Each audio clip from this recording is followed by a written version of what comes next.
Then Job answered and said, How long will you afflict my spirit, grind me down with words? These 10 times you have humiliated me, have assailed me without shame.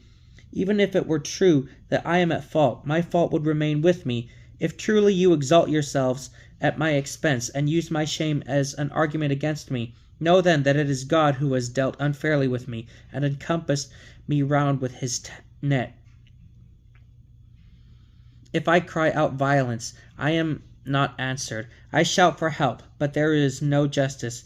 He has barred my way, and I cannot pass, veiled my path in darkness. He has stripped me of my glory, taken the diadem from my brow.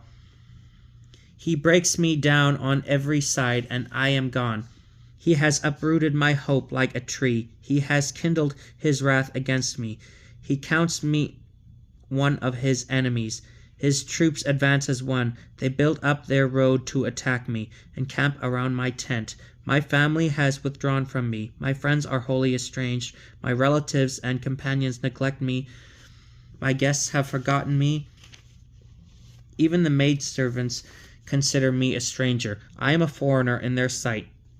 I call my servant, but he gives no answer, though I plead aloud with him. My breath is abhorrent to my wife. I am loathsome to my very children. Even young children despise me. When I appear, they speak against me. All my intimate friends hold me in horror. Those whom I loved have turned against me. My bones cling to my skin, and I have escaped by the skin of my teeth. Pity me, you my friends, for the hand of God has struck me. Why do you pursue me like God, and prey insatiably upon me? Oh, would that my words were written down.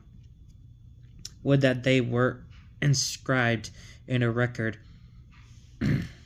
that with an iron chisel and with lead they were cut in the rock forever.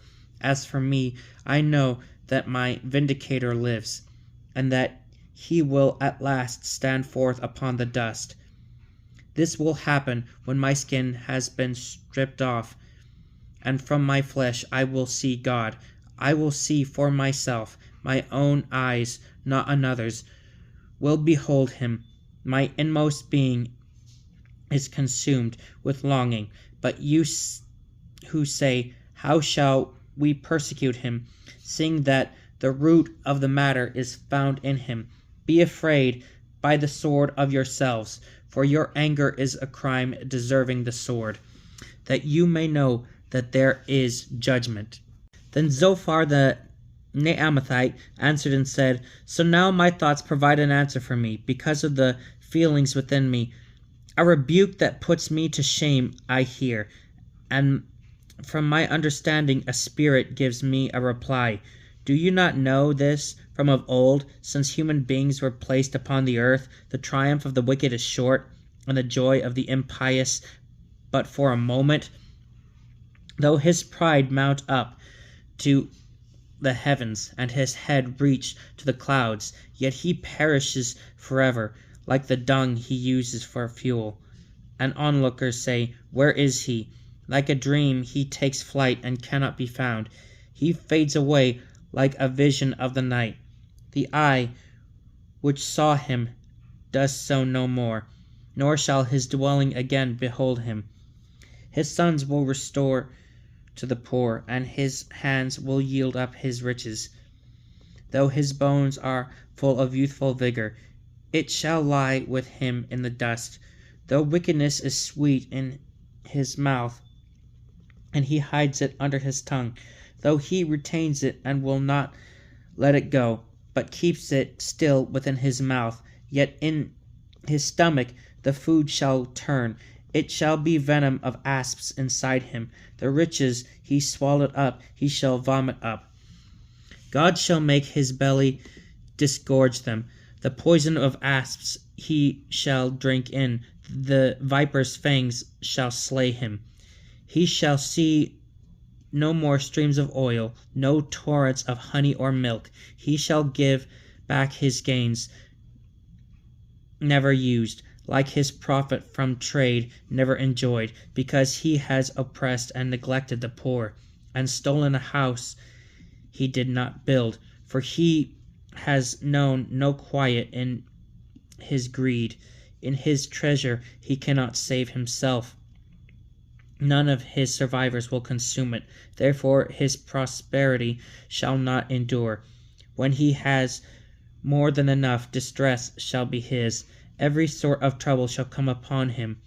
When he has filled his belly, God shall send against him the fury of his wrath, and rain down his missiles upon him. Should he escape an iron weapon, a bronze bow shall pierce him through, the dart shall come out of his back, a shining point out of his gallbladder. Terrors fall upon him. Complete darkness is in store for his treasured ones. A fire unfanned shall consume him. Any survivor in his tent shall be destroyed. The heavens shall reveal his guilt, and the earth rise up against him. The flood shall sweep away his house, torrents in the day of God's anger. This is the portion of the wicked, the heritage appointed by God. Chapter 21. Then Job answered and said, At least listen to my words, and let that be the consolation you offer. Bear with me while I speak, and after I have spoken you can mock. If my complaint toward any human being, why should I not be impatient? Look at me and be appalled. Put your hands over your mouths. When I think of it, I am dismayed, and shuddering seizes my flesh.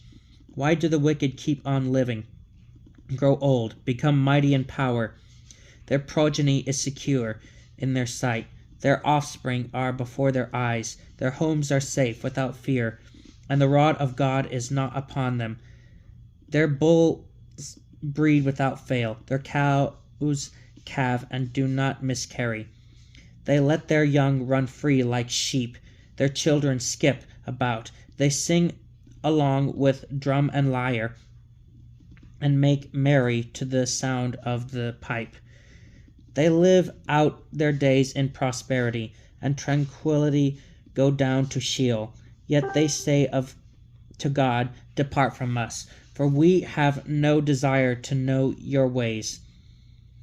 What is the Almighty that we should serve him, and what do we gain by praying to him? Their happiness is not in their own hands. The designs of the wicked are far from me. How often is the lamp of the wicked put out? How often does destruction come upon them? The portion God allows in his anger, let them be like straw before the wind, like chaff the storm carries away. God is storing up the man's misery for his children.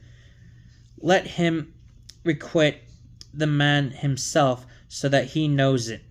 Let his own eyes behold his calamity, and the wrath of the Almighty let him drink. For what interest has he in his family after him? When the number of his mouths is finished, can anyone teach God knowledge, seeing that he judges those on high? One dies in his full vigor, wholly at ease and content.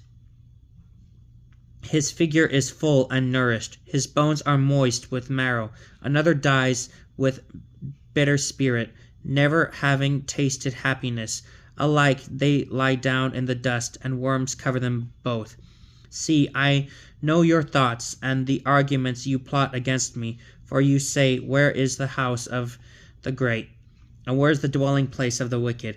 Have you not asked the wayfarers, and do not acknowledge the witness they give? On the day of calamity, the evil man is spared. On the day that wrath is released, who will charge him to his face about his conduct? And for what he has done, who will repay him? He is carried to the grave, and at his tomb they shall watch. Sweet to him are the clods of the valley. All humankind will follow after him, and countless others before him. How empty the consolation you offer me! Your arguments remain a fraud. This is the word of the Lord.